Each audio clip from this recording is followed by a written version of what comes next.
We're back. Civil Discourse Now. I'm Mark Small. I'm an Indianapolis attorney. My co-host is Paul Ogden. He's an Indianapolis attorney. Our guest today is Jeff Cox. He's an Indianapolis attorney. His office is... Where is your office? It's a virtual office. It's a virtual office. Yep. You can email me and we can set up meetings at that point. It's jrcoxlawllc.com.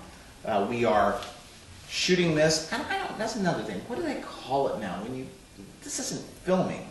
This is. I don't know what the process is on a computer, but we have a camera that we upload and download with. But we are doing this show at Big Hat Books in the Broad Ripple section of Indianapolis. We are recording this show. We are recording it.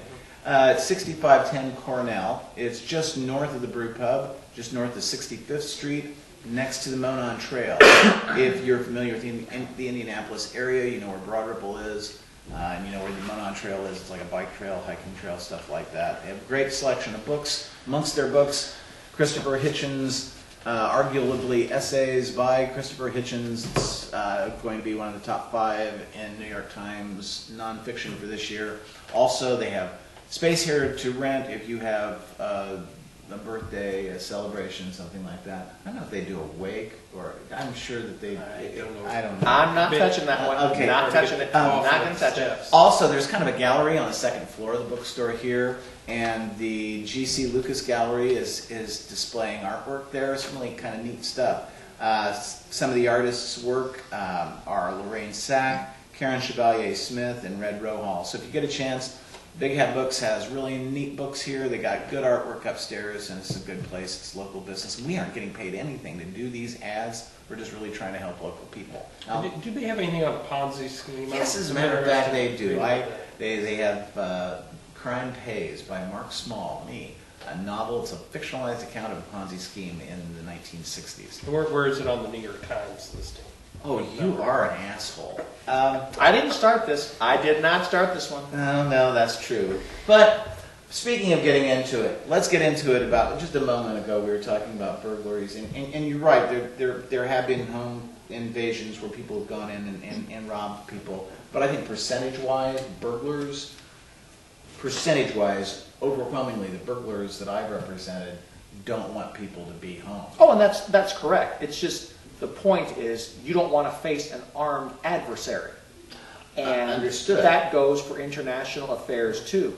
If a mugger is more likely to mug the proverbial little old lady with a cane walking across Central Park than he is going to mug Sylvester Stallone with a Gatling gun. That's just the way it works. You want to minimize resistance. And if you know you're going to face resistance, if you try something, you're less likely to try it. Well, of course, Stallone may have more money, though. Yeah, I know. It might be worth the risk. Plus, he might not know how to operate a Gatling gun. And that's a pretty old weapon. Well, they still use them today. Well, they do them at shows, but if he had it, he might not know what he was doing with it. And then, never mind. But I understand in terms of, like, force of arms, but look at Switzerland. Like, Switzerland hasn't been in a war since 1200s, 1300s? Not exactly. They are specifically forbidden from sending their troops anywhere by the Treaty of Vienna. Okay, but like they haven't been in a war. Nobody's attacked them, and they've got plenty of gold. Because they're holding on to the gold for all the people who would attack them. Do you really want to get in bed with those people like the Swiss have? They also don't make anything except for watches. Well, they make a lot of watches. They make a lot of watches, but that's about it. They don't have businesses that ship across the globe. They are not dependent on a global economy except for hiding rich tyrants' money. And gold. And that's a real lure for other countries if they would want to do that. But they don't have to have... There are other countries that are... Germany. Germany is really very, very functional in terms of its economy right now. Because they depend on us to protect them. No. And to a certain extent, so do the Swiss. No, to some extent they might, but really, nobody's really trying to attack Germany. There isn't anybody poised there. Who is there that you would say is a natural enemy of Germany that eliminates France right now in terms of our discussion? Because they aren't, historically they've been enemies. But they're making nice all the time now. Not lately. There's talk that the Germans and the French are angry about at each other about the whole Euro deal. But that's not going to lead to a war. No. You're right about that. But the Germans have depended on us to protect them. Most of Europe has depended on us to protect them. That's why they have such small percentages of their budgets spent on the military. I mean, Germany, France, and Britain have said that they're going to have to do something about the Iranian nuclear issue, but they don't have the militaries to do it. These guys couldn't even do anything about Libya. So, actually, That's a problem. They did. With us, Well, no. it was us. It was we who provided the legwork on that. They couldn't really do anything, and they were stretched to the limit doing what they did do. But wait a second. So, we should do all of this and spend all of this money so that they don't have to. I'm not disagreeing that they should spend more on their defense. I'm not disagreeing with that at all. I'm saying that our defense expenditures are justified because we have global interests. Yeah, but I guess what I'm getting at is, what enemy is it from which the European community faces a threat? Conceivably Russia, but there's Iran.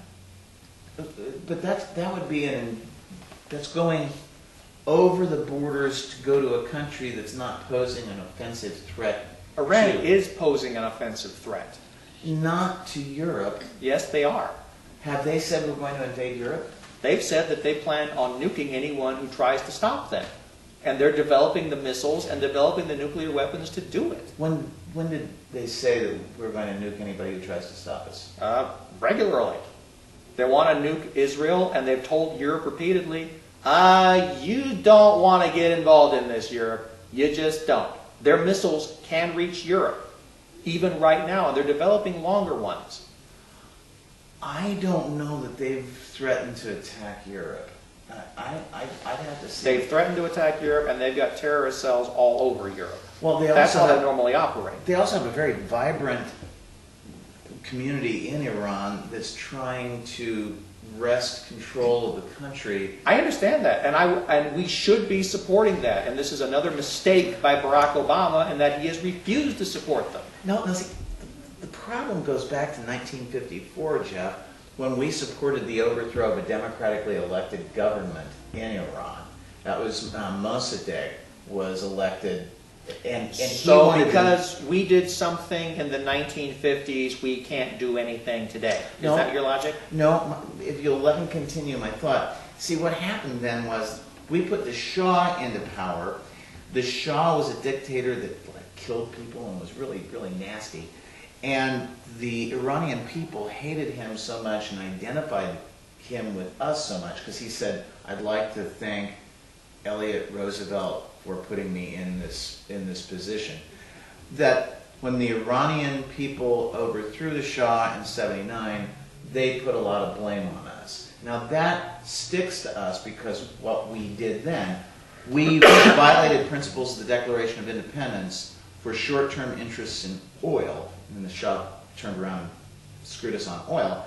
But my point is this: we shouldn't be sitting there saying Iran is completely bad, a complete enemy, and not try to engage them in some kind of rational discussion and say, look, they should have their, they're not all bad guys. If you nuke them, and you're going to nuke all of them. The government is full of bad guys. Their government is bad.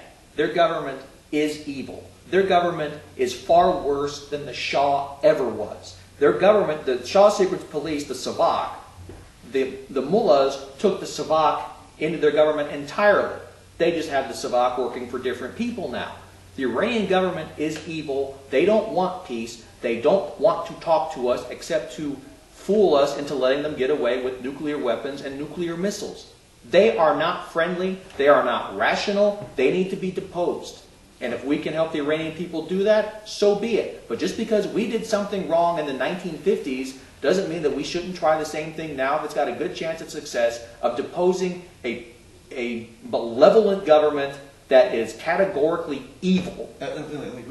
We were the reason, though, by reaching out and trying to put governments in that we wanted in countries, we're the reason, in large part, that Iran is what it is today. You still aren't recognizing that something has to be done about this government, about the mullahs. They're not interested in talking.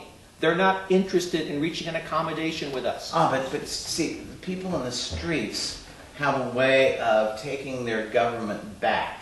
And if we will just back off and not try to address things in such a... How can we back off more than we've backed off?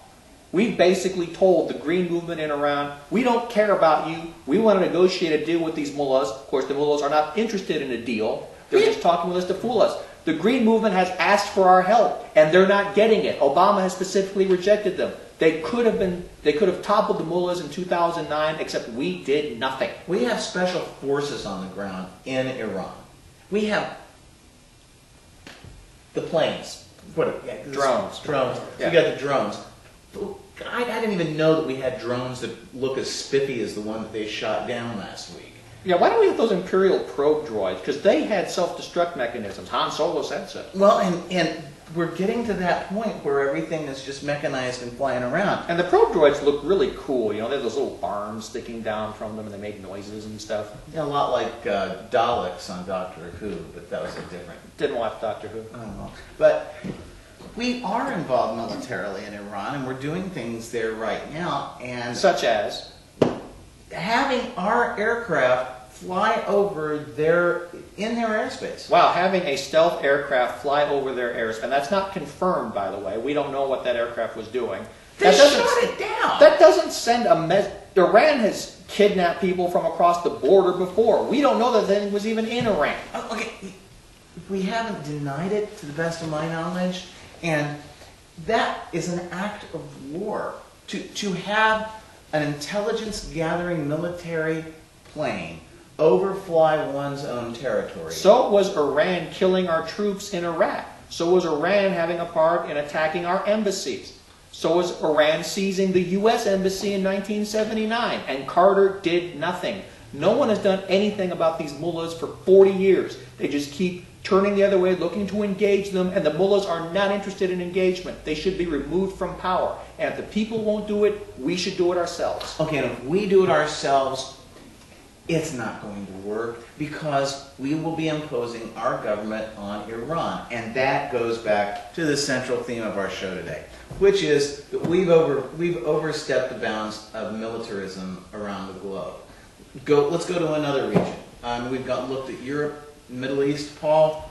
Well, actually, one thing I want to talk about is Iraq and Afghanistan. Oh, we're going back there. Should we be, it's same general area, should we be in Iraq? Should we be in Afghanistan? Should we have ever gone into those places in the first place, Jeff? Yes. We should have gone to both those places in the first place. Now, whether we should still be there is a separate question. I think Afghanistan, partly because of our dithering, but also because of the perfidy of the Pakistani government, is becoming a major problem. And so part of me is thinking that we should just wash our hands of Afghanistan and Pakistan until the Indian government, you can have at it. Okay. Because the Indian government is furious with Pakistan and vice versa, and they really want to duke it out with each other. And I'm thinking the Indian government can handle Pakistan on its own. You go ahead and do it. That's cheaper for us, doesn't risk U.S. lives, but it would be in our interests. We're at the end of this segment. We'll be back for our last segment in just a few seconds. I'm all